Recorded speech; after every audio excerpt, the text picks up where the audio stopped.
कभी जिनके लिए जिया था, जिनके मुस्कान पर अपने दुनिया लुटा दी, वही शख्स अगर एक दिन आपको बर्बाद करने की ठान ले तो सोचिए कैसी होगी वो रात। नमस्कार, मैं हूं जयश्री नागदा और आप देख रहे हैं क्राइम रिपोर्टर। दोस्तों, ये कहानी एक प्यार, शादी और धोखे की है, जहां पत्नी का नाम था सपना मीना और नाम की तरस वो सपनों का जाल बुनती थी, जिसमें फंस गया एक सीधा साधा सा लड़का, मनीष मीणा। कहानी की शुरुआत होती है राजस्थान के करौली जिले से, जहां 22 जनवरी 2022 को बड़ी धूमधाम से मनीष की शादी हुई। सवाई माधोपुर की रहने वाली सपना मीना से बैंड बाजा, बारात और 7 फेरे, सब कुछ किसी फिल्मी रोमांस की तरह। लोगों ने कहा कि वाह, क्या जोड़ी है, स्वर्ग में बनी लगती है। लेकिन उन्हें क्या पता था कि ये जोड़ी एक दिन नर्क की हकीकत भी बता जाएगी। शादी के बाद सपना और मनीष की जिंदगी किसी रोमांटिक रील जैसी थी। सोशल मीडिया पर दोनों के वीडियो वायरल होते, प्यार भरी तस्वीरें, घूमने के ब्लॉग्स, मानो पूरे couple goals. Manish private company में नौकरी करता था। तनख्वाह ज्यादा नहीं थी, बस 10-12 हजार मान लीजिए, लेकिन दिल बहुत अमीर था। वो सपना की हर इच्छा पूरी करने की कोशिश करता था। वो नहीं जानता था कि उसकी सपना जल्द ही उसकी कब्र खोदने वाली साबित हो जाएगी। एक दिन सपना ने बड़ी ही मासूमियत से कहा, मनीष, मेरे मौसा की रेलवे में पहचान है, थोड़ा पैसा दो तो नौकरी लगवा सकते हैं। मनीष के दिल में उम्मीद की एक लहर दौड़ गई। सोचा, अगर सपना सरकारी नौकरी में लग जाए तो जिंदगी बन जाएगी। और वहीं से शुरू हुआ फरेब का ये खेल। मनीष ने अपनी जमीन गिरवी रखकर 15 लाख का लोन लिया। आधा पैसा मौसा चेतराम मीणा को दिया और बाकी सीधे रेलवे के कर्मचारी राजेंद्र गार्ड के खाते में डलवाया। उसे क्या पता था कि ये दोनों पहले से धोखेबाजी की स्क्रिप्ट लिख चुके थे। रेलवे परीक्षा के नाम पर सपना का एक डुप्लीकेट कैंडिडेट तैयार किया गया। लक्ष्मी मीणा नाम की महिला, जिसने सपना की जगह परीक्षा दी। यहाँ तक कि मेडिकल टेस्ट और फिजिकल तक उसी ने दिए, और जब ज्वाइनिंग आई तो सपना ने जाकर बीकानेर में रेलवे की नौकरी ज्वाइन कर ली। अब सपना सरकारी कर्मचारी बन चुकी थी, पर उसका दिल अब मनीष के लिए नहीं धड़कता था। नौकरी मिलते ही वो बदल गई।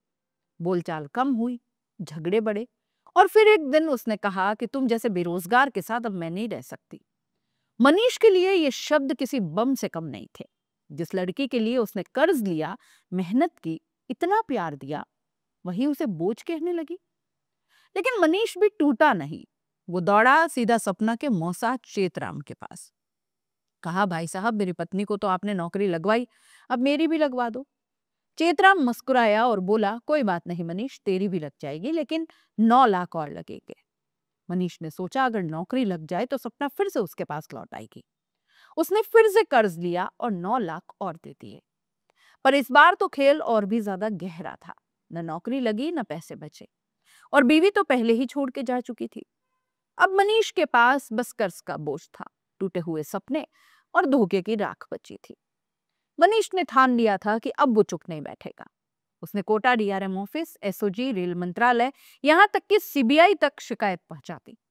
उसने सबूत दिए, कैसे सपना की जगह डमी लड़की ने परीक्षा दी, कैसे मौसा ने फर्जीवाड़े से पैसे हड़पे, कैसे रेलवे कर्मचारी राजेंद्र गार्ड ने साथ मिलकर साजिश की।